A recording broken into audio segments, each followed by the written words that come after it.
మీ business ఏదైనా మీ ఊర్లో promotion చేయాలంటే అది సుమన్ టీవీతోనే సాధ్యం. ఇప్పుడే సంప్రదించండి. 2024 ఎన్డీఏ కూటమి డబుల్ ఇంజన్ సర్కార్ ఏర్పడినప్పటి నుంచి టీడీపీ, జనసేన, బీజేపీ సాంప్రదాయ పద్ధతిలో ఇప్పటి వరకు కలిసికట్టుగానే అందరము పనిచేస్తూ పోతున్నాం.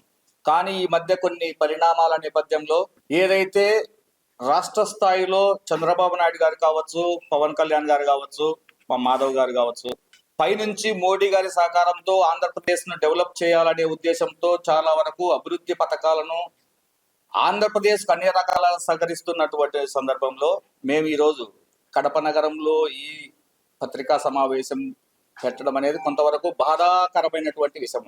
ఎందుకంటే రాష్ట్ర స్థాయిలో ఏదైనా సరే కూటమి మధ్య అత్యంత సన్నిహిత సంబంధాలు కలిగిపోతున్న నేటి సందర్భంలో కడప జిల్లా వరకు వచ్చేసరికి కొంతవరకు కూటమి సభ్యులను కలుపుకొని పోకుండా వాళ్ళైతే ఏకపక్ష ధోరణితో పోతున్న కడప టీడీపీ జిల్లా అధ్యక్షులు శ్రీనివాసరెడ్డి గారు కావచ్చు, విప్ అయినటువంటి ఎమ్మెల్యే మాధవిరెడ్డి గారు కావచ్చు.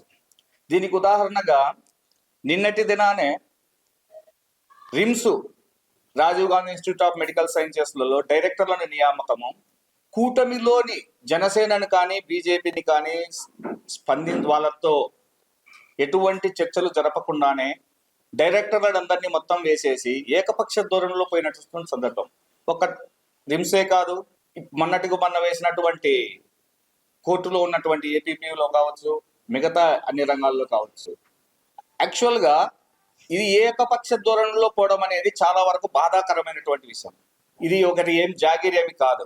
రిమ్స్ అనేది ఏదైతే భారతీయ జనతా పార్టీ నుంచి వైద్య ఆరోగ్య శాఖ మంత్రులు శ్రీ సత్యకుమార్ గారు ఉన్నారో, వాళ్ళు 2-3 సార్లు వచ్చినా మేము వస్తున్నామనే సందర్భంలో వారికి అందుబాటులో లేకుండా వాళ్ళే ఓపెన్ చేయడము, ఆయన మంత్రిత్వ శాఖలో ఉన్నటువంటి డైరెక్టర్ల నియామకమే భారతీయ జనతా పార్టీకి డైరెక్టర్లుగా సంప్రదించకుండా ఇవ్వడం అనేది చాలా వరకు మేమైతే దీన్ని ఖండిస్తున్నాము. దీన్ని మేము రాష్ట్ర స్థాయికి మేము తెలియజేశాము. వాళ్ళు కూడా కార్యకర్తల అభీష్టం మేరకే పనిచేయమని చెప్పినారు.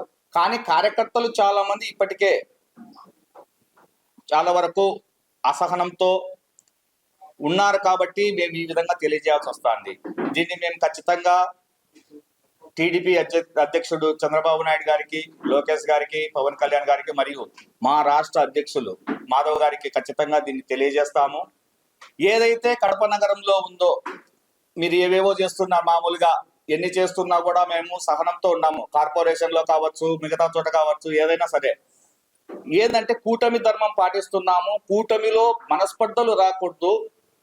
పై స్థాయి నుంచి నరేంద్ర మోడీ గారి నుంచి కింది స్థాయి చంద్రబాబు నాయుడు, పవన్ కళ్యాణ్ గారు మరియు ఇక్కడి వరకు అన్ని సమన్వయంతో పోతేనే రాష్ట్ర అభివృద్ధి జరుగుతుందని ఇన్ని రోజులు సంయమనంతో ఉన్నాం.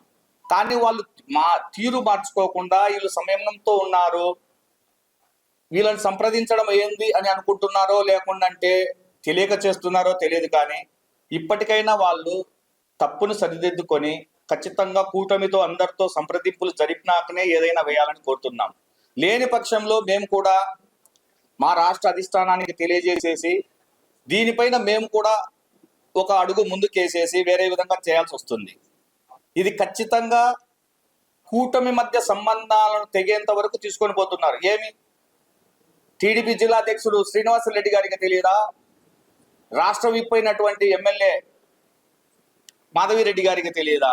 కూటమితో ఖచ్చితంగా అందరినీ సంప్రదించుకొని పోయి అన్ని కార్యక్రమాలు ఏదైనా సరే చేయాలని.